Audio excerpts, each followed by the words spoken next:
Yes guys, welcome back to another video. Welcome to GBFC. Enzo Fernandez for Argentina is pretty much unstoppable. Argentina beat Brazil 4-1 in the game last night with Enzo Fernandez scoring a goal and getting a quite remarkable assist. Now, I want to talk about Enzo at Chelsea today. I want to speak about the levels that he's playing at this season.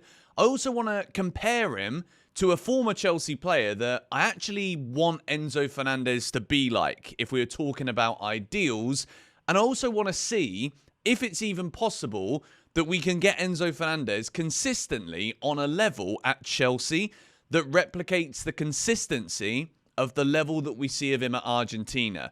And before we go into any of it, I want to say this. I don't actually think Enzo Fernandez is having a bad season. I don't think it is as clear as day as a lot of people make it out to be that he's great for Argentina and we've got a problem with Enzo at Chelsea. I think there's been patches of form where Enzo Fernandez hasn't been good, but I want to show you something very interesting from what we saw last night between Argentina and Brazil. And you can see here, it looks as though Enzo Fernandez is playing up front, which isn't technically true because Julian Alvarez was the striker. And Fernandez is playing probably more of like a number 10 role in this system. If we look at the average positions, obviously Enzo's a number 8. And I want you to pay close attention to something here. This is Enzo Fernandez. Pretty much covers all of the ground on the pitch. But look at the players very, very close to him. The number 7, the number 9, and the number 20. And you can see Enzo Fernandez is very much central with a lot of players very close together to him. Alexis McAllister, who also quite often plays in a more deeper role for Liverpool. What we see with this Argentina team, and I want you to just like do this exercise with me in your head, but when you look at all of these players here, if you ignore the back line and the goalkeeper, who are obviously defensive-minded players, Paredes, obviously a defensive player, Almada, Rodrigo de Paul playing on the right-hand side and the left-hand side. I wouldn't necessarily say these guys are the most offensive players. Julian Alvarez is obviously an offensive player, and Alexis McAllister can be. So Enzo Fernandez in this Argentina team has got the license, basically, to be one of the most advanced players. He's not having to do the majority of his work from deep positions, and as a result of that, against, I mean, it looks like a decent Brazil team, but this is an incredibly dysfunctional side right now. Brazilian football, big problems going into that World Cup next year, but we're not here to talk about that today. Enzo Fernandez is given a more aggressive, creative license in an Argentina shirt. Now, if we take a look at him this season at Chelsea, I think I'm pretty impressed by these numbers, to be fair. The average ratings are very high. Over 7 pretty much every month of the season. He had that little injury that saw him take a little break there.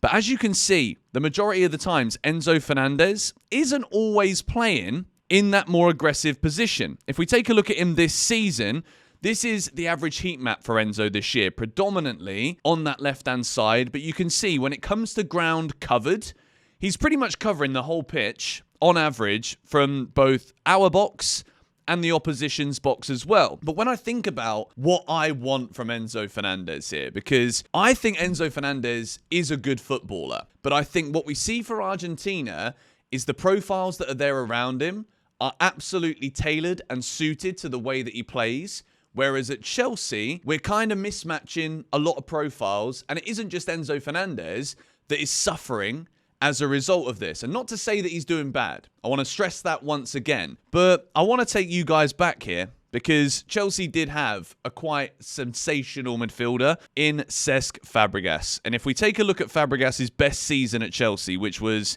the 16-17 season, what a season that was. I remember following the Blues everywhere. We won the flipping Premier League, didn't we? This was the average positions that season of Cesc Fabregas. Look, you can see he covers pretty much the same area of ground as Enzo Fernandez covers, predominantly over on that right-hand side. Now, when Enzo Fernandez is doing those long balls and making those switches and playing those through balls, he usually always wants it on his right foot. That is his preferred foot. That's his stronger side.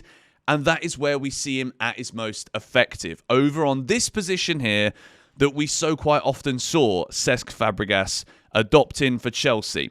And if you take a little look at the attacking metrics for Fabregas that season, 5 goals scored, but that wasn't the main thing, was it? It was the assists that we saw that season for Fabregas. 12 assists and 5 goals, and they all came in the Premier League in 29 matches. 17 goal contributions. Now, when we look at Enzo Fernandez right now, we're talking about 27 matches played in the Premier League and 9 goal contributions. So that is 8 shy of Cesc Fabregas' best season in a Chelsea shirt. So when we're talking about Enzo Fernandez not being very good, I think this is very wide of the mark, but I think we really have to home in on what it is about Enzo playing for Argentina that makes him so good. Because he's not doing badly at Chelsea, but he's certainly not setting the world on fire the way that Fabregas did in that 16-17 season.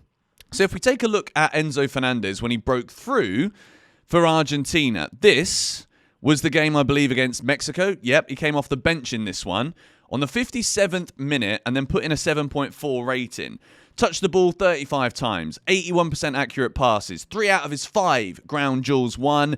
And most importantly in that game, Enzo Fernandez arrived and scored a goal for Argentina. And this goal was kind of the moment where people started to be like, hang on a minute, this guy is a serious player. And a lot of people actually argue that Argentina went from being like, they obviously started bad in that World Cup, but it was the introduction of Enzo Fernandez to the starting 11 that actually made them so good. Now, this was against Poland, and Argentina won that game 2-0. Enzo got himself an assist, but again, he's covering so much ground. 99 touches of the ball, 91 pass accuracy percentage, won every single duel that he had in that game. But if we look again, importantly, at the players around him and the average position of Enzo Fernandez in that game, look how many players are close to him again. You've got Alexis McAllister there, Alvarez there, and then you've also got the number 19 for Argentina, Nicolas Otamendi, behind him, protecting him. Enzo Fernandez is very much always at his best when he's playing in close proximity to a lot of other players. Now, as a result of knowing all of this, let's take a look at what I would consider to be the 2 best performances in a Chelsea shirt from Enzo Fernandez this season, and immediately the solution as to how we get this Enzo Fernandez consistently becomes abundantly clear. Chelsea fans, get ready for this, because this is obvious, and I'm sure a lot of you have got this already, but this is Chelsea's 3-0 win against Aston Villa. You remember, Enzo scored that goal in the first half. He was magnificent, 7.5 rating, but look who is here in the midfield. Lavia. Look who's right back that game, Moises Caicedo. Now, I'm trying to do some, Tetris in my head here, because when we think about what the problems are at Chelsea, and have been at Chelsea, it certainly isn't this man, Cole Palmer. He might not have had the best run of form recently, but you don't, first of all, start taking him out of the team and expect it to function better, expect it to get better. What I see here is Caicedo playing out of position, but he did it also in this game against Spurs. You can see once more, Enzo Fernandez, brilliant that game. We all remember it. Caicedo right back, Lavia alongside him. That's the key thing. Lavia playing in the Chelsea midfield is so key to unlocking the best out of Enzo Fernandez. But I don't think this is the solution for Chelsea, because I don't think Lavia being in the team means that Caicedo has to keep moving over to right back, particularly when we're talking about a Reece James who looks very fit, and obviously, touch wood, we don't want to speak too soon, looks fit, is scoring goals, and is in great form. So you don't sacrifice Caicedo out of that Chelsea midfield or Enzo Fernandez. You don't take these guys out of the starting 11. The players that you take out are one of these two, Sancho or Neto. Both players, both played in this game. And you can see here, 6.7 against Villa, 6.9. And I'm not just speaking about the ratings on SofaScore. I'm talking about moving Cole Palmer back over to the right wing. I think a big issue right now at Chelsea is that we don't get the best out of the players with what they're good at. I don't necessarily think when we've spent all this money on young kids, I'm not saying they're all rubbish footballers, but I'm certainly seeing a pattern that Chelsea aren't playing to the strengths of the players that we've bought. And particularly in this case today, I don't think we're playing to the strengths of Enzo Fernandez. So for Chelsea between now and the end of the season, I want to see the Enzo Fernandez that we saw for Argentina last night against Brazil. I watched the end of this game and then I watched all of the highlights back and I'm like, Enzo Fernandez, the best player on the pitch by a long way. And we're talking about Argentina versus Brazil. How do we unlock these levels at Chelsea? Bringing it back again. Enzo Fernandez, the number 8. Look at all of these players around him. Look at this. It's so obvious. He's got players surrounding him. Not just midfielders and attackers, but he operates best in close proximity. And that is exactly what Cesc Fabregas did so well. You remember that assist against Burnley? Voted the best Premier League assist in the history of the competition. Enzo could be in those positions, doing those things that Fabregas used to do. And his numbers this season already are getting relatively close, if he does very well between now and the end, to the best Fabregas season we saw at Chelsea Football Club. So, my solution, if we bring up the Chelsea-Tottenham graphic here, because that's who we've got to play next. If Lavia, Caicedo, James, Enzo and Palmer are all fit, I am moving Palmer to one of the wings. I am putting Caicedo with Lavia and giving Enzo more of this kind of role that we saw against Argentina, further up the field, alongside the striker. And look, Chelsea, we could be in a position where we've gone from having to botch together a starting 11 because Madueke was injured, Palmer was injured, Jackson was injured, so many high-profile injuries. We could be at a point, upon the return of the internationals, when we play Spurs at the Bridge, where Maresca's like, bloody hell, I've got a squad to choose from again here. But 100%, Neto and Sancho are the ones I'm sacrificing right now because they have absolutely not been good enough whatsoever. And I think as a result of that, you can allow Enzo to be more where Palmer's been in recent games and allow Palmer to be effective again over on the wing. Whether that is sacrificial on the left, and obviously Palmer isn't great on the left, but maybe it's time we saw Madueke on the left so that we can see Palmer on the right.